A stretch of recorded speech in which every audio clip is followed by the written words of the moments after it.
Assalamualaikum warahmatullahi wabarakatuh. Bismillahirrahmanirrahim. Alhamdulillahirabbil alamin. Wal 'aqibatu lil muttaqin wa la 'udwana illa 'alal zalimin. Allahumma shalli wa sallim ala sayyidina Muhammadin wa ala alihi wa ashabihi al-mujahidin at-tahirin, amma ba'du. Wa ba'du fa inna asdaqal hadithi kitabullahi ta'ala wa khairal hadi hadi sayyidina Muhammadin sallallahu alaihi wasallam wa syarrul umuri muhdatsatuha wa kullu muhdatsatin bid'ah wa kullu bid'atin dhalalah wa kullu dhalalatin finnar.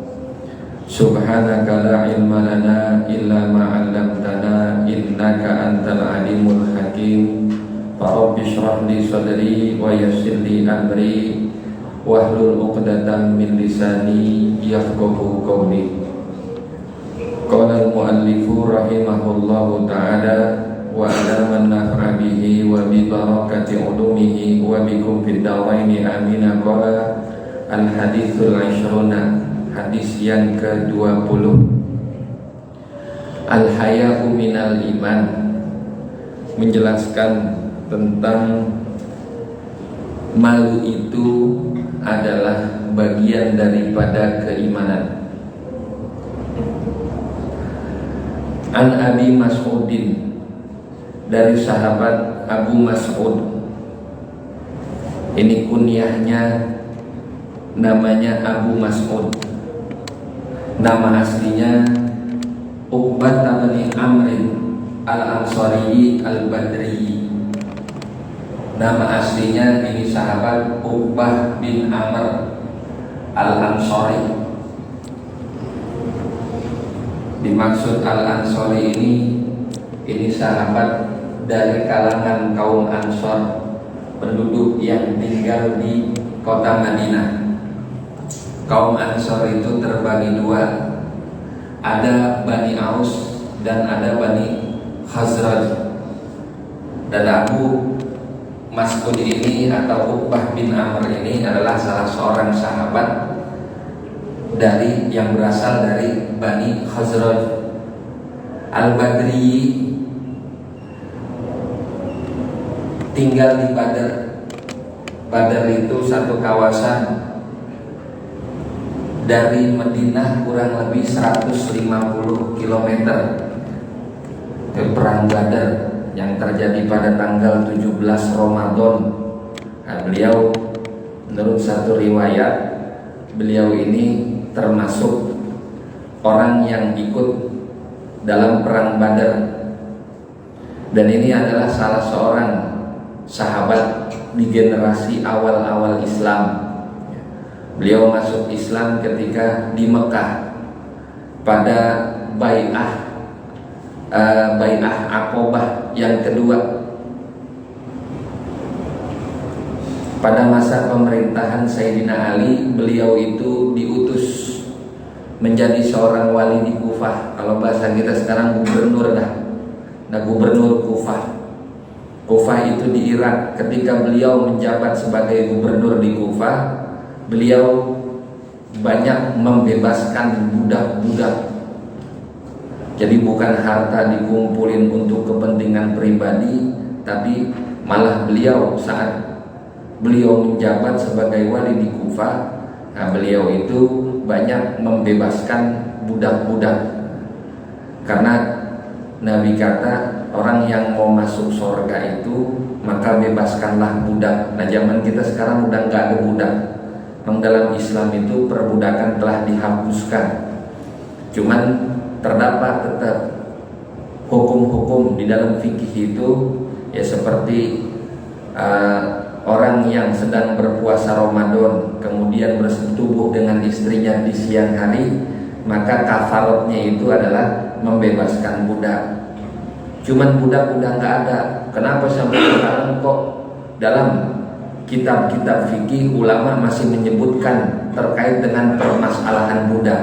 Begini, memang budak telah dihapuskan oleh syariat, cuman nggak menutup kemungkinan, na'udzubillahi min dzalik, biasa budak itu didapat akibat letusan perang.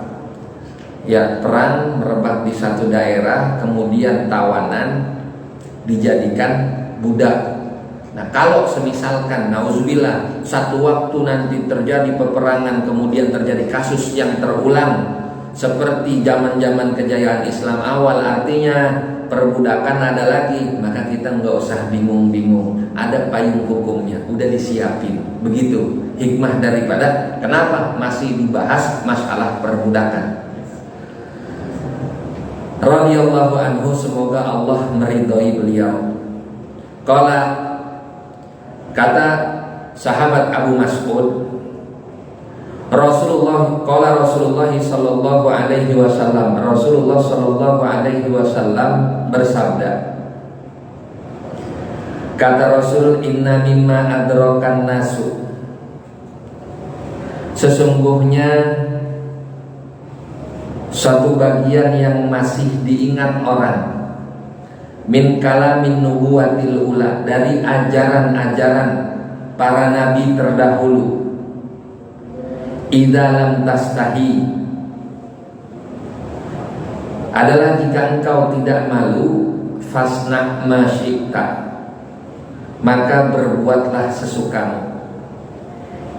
Ini hadis yang singkat, cuman penjabarannya dan makna-makna yang tersirat di dalam hadis ini amat sangat banyak.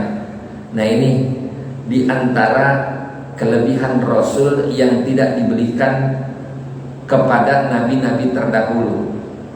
Kata Rasul dalam satu hadis, faddaltu alal anbiya'i bisitin, aku diberikan kelebihan ketimbang nabi-nabi yang lain dengan 6 hal. Di antaranya adalah uktitu jawami al-kalimi, aku diberikan oleh Allah yang namanya jawamiul kalim. Apa itu jawamiul kalim?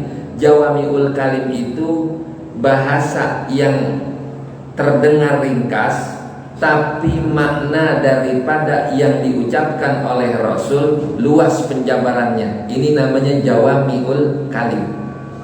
Kalau kita beda, panjang apa yang kita bahas, cuman intinya itu doang, satu doang. Ya kayak bapak tuh,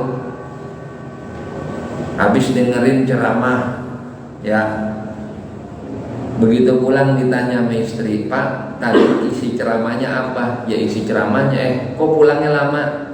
Ya ceramahnya lama, ceramahnya sampai 1,5 jam. Emang ceramahnya apa aja sampai 1,5 jam? Ya pokoknya disuruh bertakwa dah sama Allah. Nah, 1,5 jam yang didapat cuma itu doang. Beda kebalikannya, Rasul ngomongnya sedikit, tapi penjabarannya amat sangat luas. Seperti apa yang terdapat di dalam hadis ini. Ini hadis simple, ini hadis ringkas. Kata Rasul, inna mimma adrakan nasu min kalamin nubuwatil ula idza lam tastahi fasna ma syi'ta. Ini omongan nggak ada 5 menit, tapi penjabarannya bisa 1/2 jam lebih. Bahkan kalau mau dijabarin benar-benar ini bisa 3 kali pertemuan. Ya, cuman ini kita singkat inti-inti daripada pembahasan dalam hadis ini. Nah, ulama dalam menjelaskan hadis ini terdapat 3 penjabaran, ada 3 versi.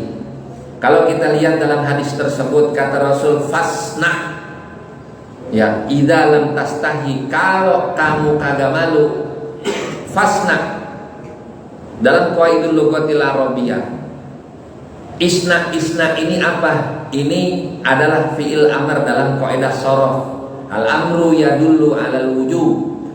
Perintah itu menunjukkan arti wajib. Namun dalam hal ini ulama berbeda pendapat, sehingga ada 3 penafsiran terkait dengan isi dalam hadis ini. Tafsiran yang pertama, kata sebagian ulama, hadis ini merupakan perintah yang berisi ancaman, tapi perintah tapi ngancem. Seakan-akan Rasulullah Shallallahu Alaihi Wasallam bersabda, jika engkau tidak memiliki rasa malu, maka silakan berbuat sesukamu. Tapi jangan lupa, apa yang telah engkau lakukan di dunia ini, maka akan engkau pertanggungjawabkan kelak di akhirat. Jika amal itu baik, ganjaran, pahala yang engkau akan dapat. Tapi jika apa yang engkau lakukan di dunia ini merupakan perbuatan buruk, jangan lupa seksa Allah amat sangat pedih. Maka kata Rasul kan di situ, silakan berbuat sesukamu, berbuatlah sesukamu. Ini kan perintah sama Pak. Bocah kita nih yang kecil, kan musim hujan nih. Kata kita, tong jangan main hujan, ntar pilek, ntar batuk, apalah segala macam alasan kita buat ngelarangnya. Udah sering kita larang, bocah tetap izin. Pak, boleh nggak saya mandi hujan?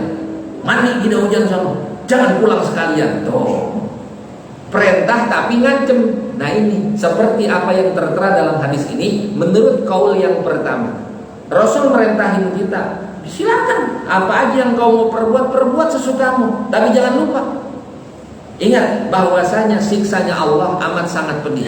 Kalau ente nggak punya malu, berbuat sesukamu, silakan aja. Oh kalau gitu boleh dong. Nah, ini penjabaran yang pertama. Kemudian penjabaran yang kedua, kaul yang kedua, hadis ini merupakan perintah yang berisi pemberitahuan. Seolah-olah Rasul ingin memberitahu bahwa jika seseorang tidak memiliki rasa malu, maka ia akan melakukan apa saja. Karena yang dapat mencegah seseorang dari perbuatan maksiat, dari perbuatan keji, daripada perbuatan mungkar adalah rasa malu. Maka jikalau rasa malu itu udah dicabut dari dalam hati seseorang, ini orang nggak akan ragu-ragu lagi, akan melaksanakan segala macam yang ia inginkan. Keinginan itu berupa nafsu, mau itu perbuatan baik kek, mau itu perbuatan buruk kek, udah gak dipikirin lagi. Maka ketika seseorang dicabut rasa malunya, tak ubahnya ia seperti hewan. Lah kalau binatang punya malu gak Pak? Kucing dah kucing. Ya, cara kita kan kalau dia punya malu, pastikan kalau dia mau kawin ngumpet-ngumpet. Nah ini di mana aja dia nebah, asal ada betinanya, kemudian dia lagi kepengen banget, ditaekin. Nggak peduli mau itu di depan kita kek, di belakang kita kek. Pun begitu juga orang yang rasa malunya udah dicabut, maka apapun yang akan ia lakukan udah nggak pakai dipertimbangin lagi.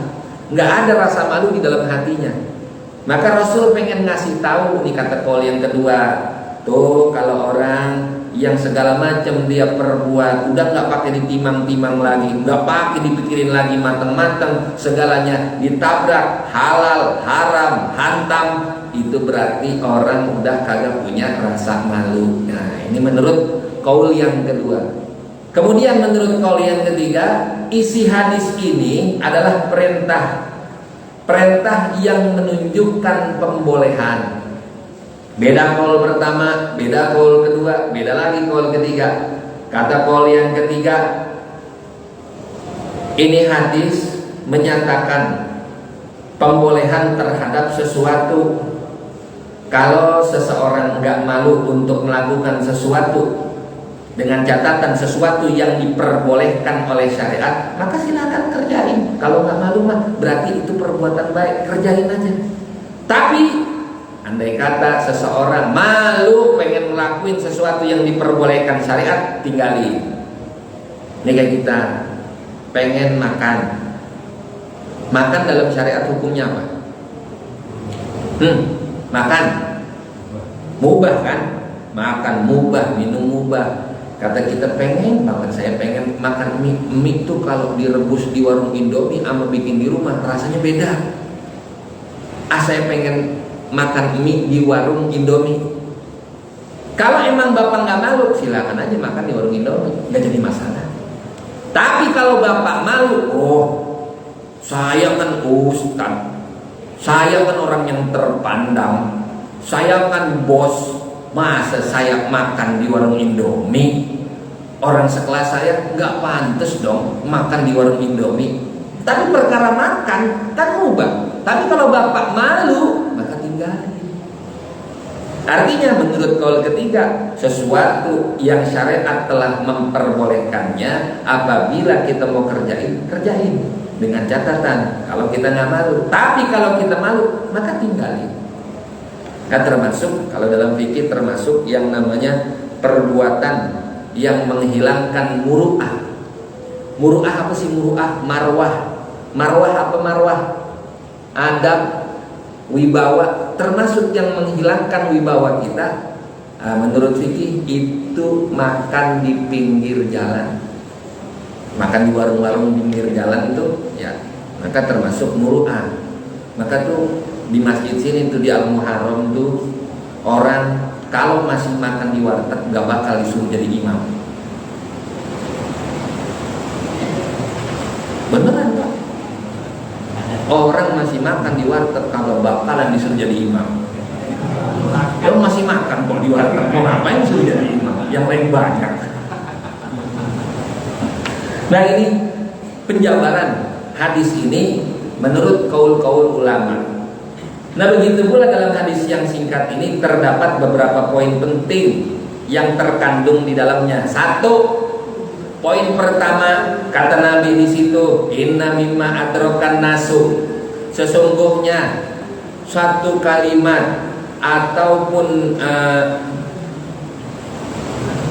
sebagian kejadian yang masih diingat oleh para manusia hingga zaman sekarang, dari syariat-syariat terdahulu sampai yang sekarang masih kita pakai nih, ya, min kalamin nubuwatil ula, dari perkataan, dari ucapan-ucapan nabi-nabi terdahulu. Artinya ini yang namanya rasa malu termasuk warisan dari nabi-nabi sebelum Nabi Allah Muhammad Sallallahu Alaihi Wasallam. Ini rasa malu udah diterapin dari syariat-syariat terdahulu. Maka kan kita tahu bahwasanya Nabi Muhammad Sallallahu Alaihi Wasallam Allah utus untuk membawa syariat yang baru. Ada syariat lama yang dihapus, ada mauquf. Mauquf itu udah nggak diapa-apain lagi, dihapus kagak, dipakai lagi enggak. Kemudian ada yang dilanjut. Nah, termasuk syariat yang dilanjut diantaranya syariatnya Nabi Allah Ibrahim yang masih dilanjut sampai sekarang apa? Nah, khitan. Nabi Allah Ibrahim itu dulu Allah perintahkan untuk melaksanakan khitan, ya. Ketika Nabi Ibrahim selesai bebersih, udah rapi, pengen melaksanakan sholat, tiba-tiba ada hatif. Hatif itu suara tanpa rupa. Wahai Ibrahim, ya, sucikan dirimu. Nabi Allah Ibrahim bingung, apa yang kudu saya suciin? Mandi udah, wangi udah, pakaian saya semuanya bersih. Itu Ibrahim, ujung pistolmu ada najisnya. Karena di bawah kulub, mohon maaf, ketika seseorang yang belum sunat, ya, kalau dia cebok tapi di bawah kulubnya nggak dibersihin, itu masih membawa najis, hamlun najasa. Orang yang sholat kemudian sambil membawa najis, maka sholatnya kagak sah. Maka diperintahkanlah tuh Nabi Allah Ibrahim untuk melaksanakan khitan. Kata Rasul dalam satu hadis riwayat Imam Muslim, ihtatana Ibrahimu wa huwa benu tamanina sanatan bil qudum. Nabi Allah Ibrahim melaksanakan khitan ketika beliau berusia 80 tahun. Ngapa Pak? Iya, 80 tahun udah kakal. Bil qudum. Nah, ini ada dua penafsiran. Bil kudum, satu tafsiran mengatakan kudum itu kalau Bapak cari di kamus artinya kampak. Oh, Bapak sampai kudum? Iya Pak, udah kakak lawangan. Bil kudum satu penafsiran itu kampak. Tapi di tafsiran lain kudum itu adalah nama kota. Jadi bukan di kota beliau tinggal, beliau ke suatu kota, kemudian itu kota namanya kudum, beliau melaksanakan khitan di sono. Nah, ini syariat yang masih terus dilaksanakan sampai sekarang. Kemudian syariatnya Nabi Ibrahim diantaranya kurban. Ya kurban kan sejak kapan? Sejak Nabi Allah Ibrahim. Beliau nunggu 80 tahun lamanya, Allah belum mengaruniai beliau anak melalui pernikahannya. Maka wiridnya Nabi Allah Ibrahim itu selama 80 tahun Nabi Ibrahim senantiasa berdoa. Apa doa Nabi Ibrahim? Rabbi habli minas solihin.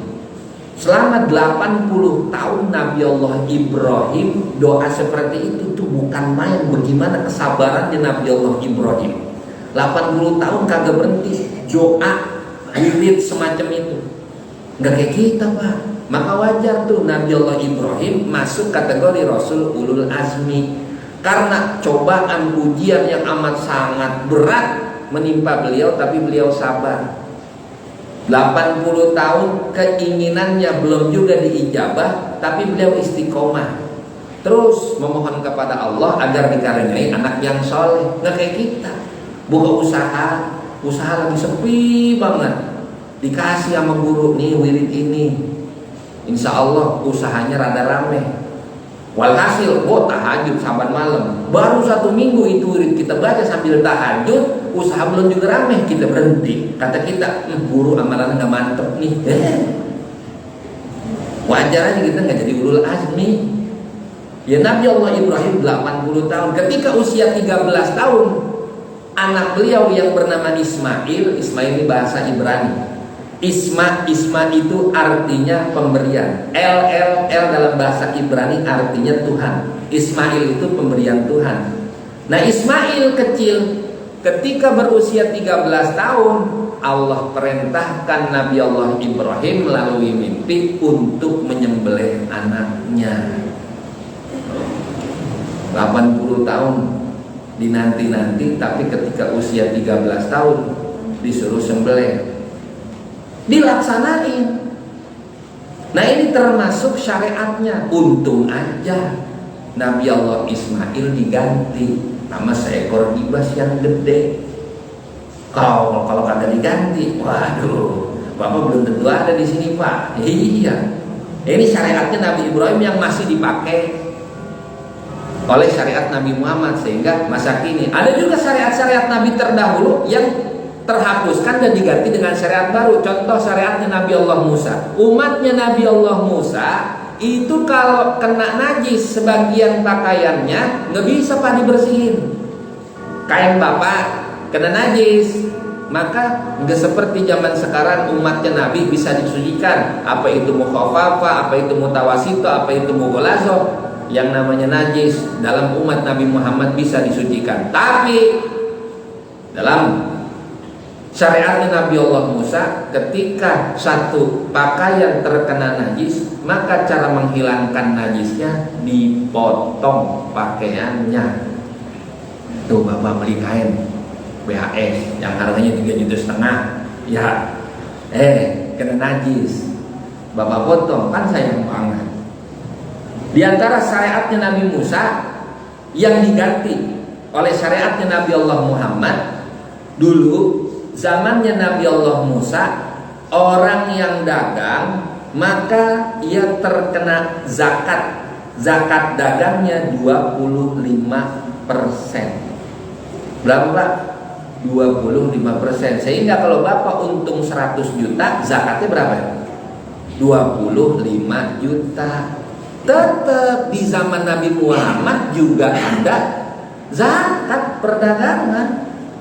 Kata Allah, "Man ente taruh koma setelah 2 sebelum 5." Maka zakat pada umat Nabi Muhammad jadi 2,5%. Sehingga untung Bapak 100 juta, maka yang dikeluarkan adalah 2,5%-nya, yaitu 2.500.000. Nabi tahu umat saya pekerja keras, cuman dumel mulu. Bagaimana kalau disuruh ngeluarin 25 juta kata gitu. Lagi yang ngaji pada ngaji di Al-Muharram, wah repot dah. Nah, ada juga syariat-syariat selainnya. Ya, termasuk diantaranya adalah rasa malu. Nah, rasa malu adalah akhlak yang terpuji, juga merupakan pendorong agar seseorang melakukan kebaikan ataupun meninggalkan kemaksiatan. Nah, syariat ini merupakan warisan dari nabi-nabi terdahulu sampai dah di kita nih umatnya Nabi Muhammad. Maka wajib bagi kita untuk melanggengkan, untuk melestarikan yang namanya syariat malu. Kenapa? Karena yang namanya malu itu syu'batun min syu'abil iman. Orang tidak dikatakan mempunyai iman manakala dia kagak punya rasa malu. Maka di awal tadi saya katakan, ketika seseorang keimanannya rasa malunya dicabut, maka saat itu juga Allah cabut keimanannya. Kenapa bisa begitu? Orang kalau udah nggak punya rasa malu, apa aja bakal dilakuin. Sehingga dia udah nggak pikirin tuh Allah maha melihat, Allah maha tahu.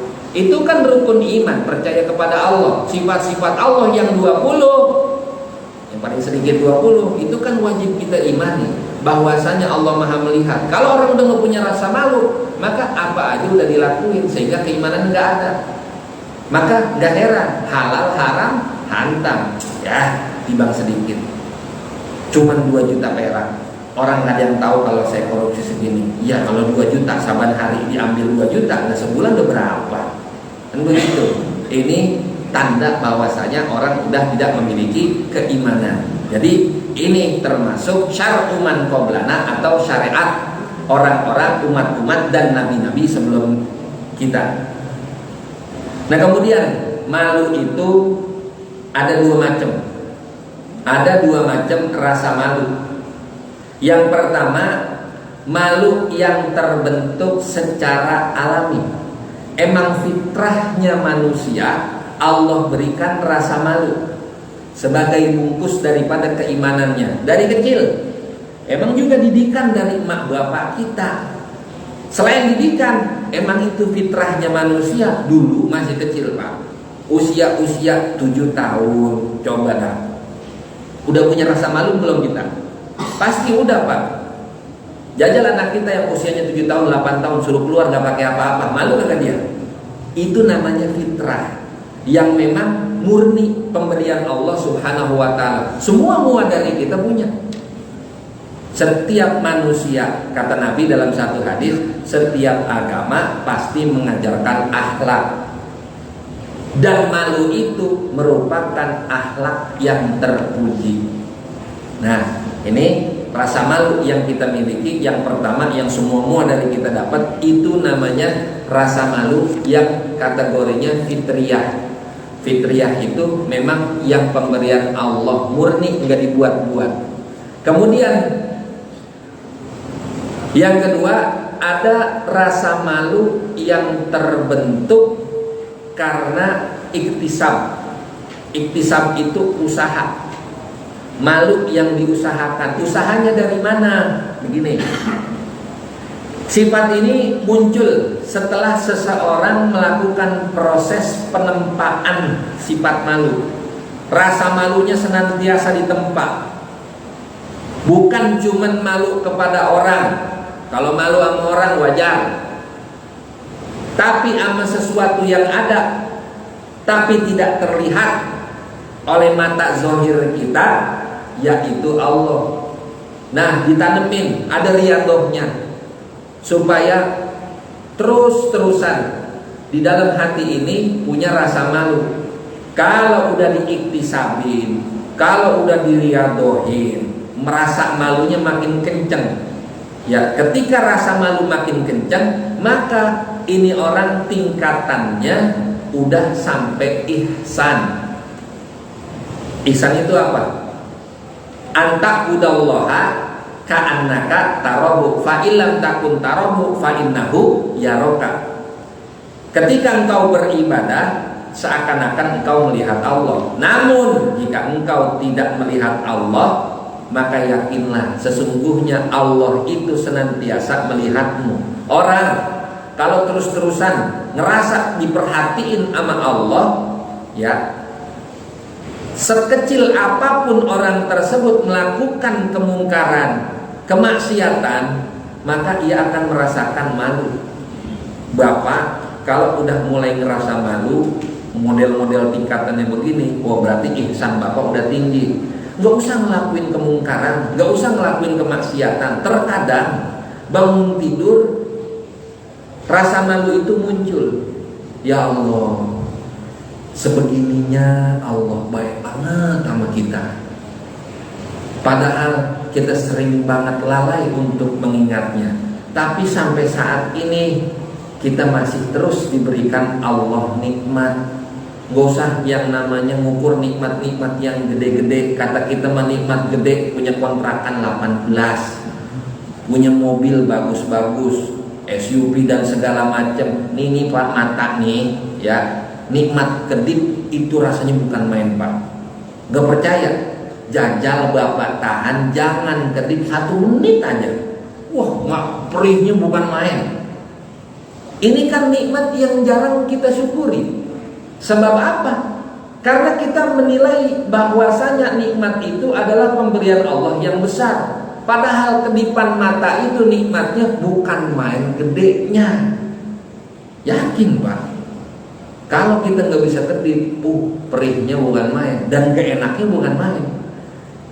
Maka mulai dah muncul rasa malu. Ya Allah, saya lalai untuk mengingat Allah. Bukan masalah sholat memberi kita tinggal. Cuman seseorang yang udah sampai tingkatan ini, kalau udah lalai daripada mengingat Allah, lupa keenakan terhadap sesuatu hal yang bersifat duniawi, maka ketika dia ingat Allah akan timbul rasa malu. Ya Allah, iya ya, saya kan begini lantaran nikmat dari Allah. Malah saya lupa sama Allah.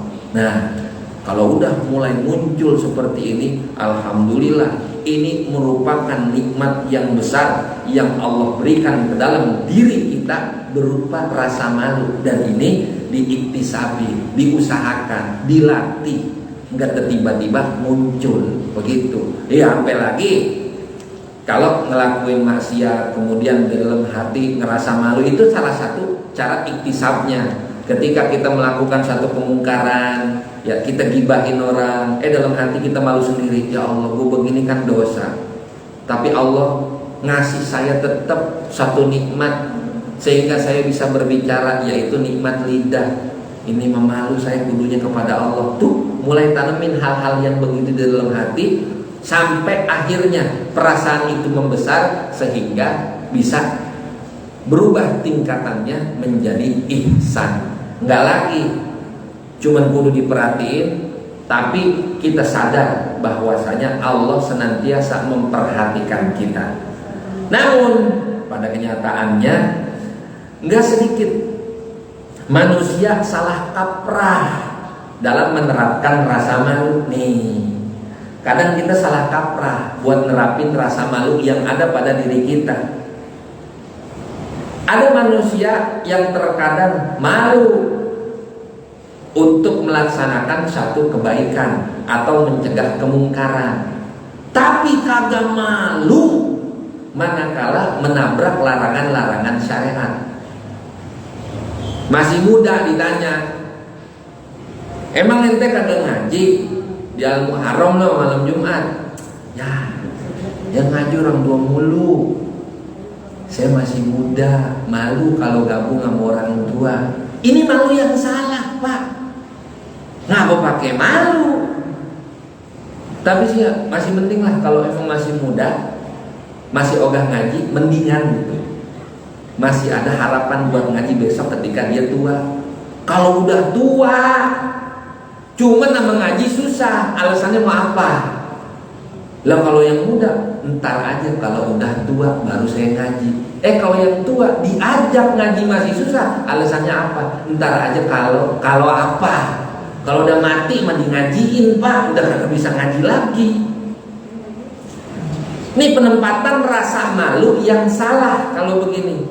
Terkadang orang kita nggak malu juga ketika menabrak satu larangan syariat. Kata syariat, yang perempuan tutup tuh auratmu. Aurat perempuan di luar sholat, di dalam sholat sama ketika di depan laki-laki yang bukan mahramnya. Yang boleh kelihatan cuma muka dan telapak tangan, kata syariat. Ya, menurut mazhab Syafi'i muka telapak tangan bukan aurat. Muka jangan tutup, bukan cuma muka. Rambut, pala juga kagak ditutup. Neng, emang nggak mau pakai jilbab, nggak mau pakai hijab? Saya malu, belum pantas pakai hijab, ntar dikata solehah banget. Ya, banyak nih Pak orang kita yang begitu Pak. Ini yang namanya malu salah penempatan. Ya. Seharusnya ketika dia lepas hijab, menabrak norma-norma syariat, itu yang kudunya dia malu. Ya, bukan masalah yang namanya malu itu ya berbuat sesuatu yang dipandang orang-orang nggak pantas, tapi pantas menurut hukum. Bukan. Ya makanya ya mulai dah kita didik anak-anak kita didik orang perempuan yang ada di rumah kita, ibu juga, orang laki yang ada di rumah, ingetin. Jadi jangan banyak-banyak kalau laki bu mau berangkat kerja, bilang aja bang jangan lupa kemaluannya dibawa gitu. Rasa malu maksudnya, rasa malunya dibawa, jangan salah kaprah dulu bang. Rasa malunya tolong dibawa, jangan sampai ditinggal di rumah. Sebab kalau rasa malunya ditinggal di rumah, nggak dibawa ke kantor, nggak dibawa ke tempat kerja, berarti iman juga ditinggal. Kalau iman udah ditinggal, nanti nyari nafkahnya malah kagak beres. Nggak cuman yang syubhat, tapi yang haram juga dihantam. Khawatirnya seperti itu. Nah, inilah apa yang dapat saya sampaikan pada kesempatan malam hari ini. Semoga ada manfaatnya dan mohon maaf apabila banyak terdapat kesalahan, baik dari sisi bacaan ataupun penjelasan semata-mata datangnya dari saya. Dan manakala terdapat sesuatu yang benar, tentunya merupakan bimbingan dari Allah Subhanahu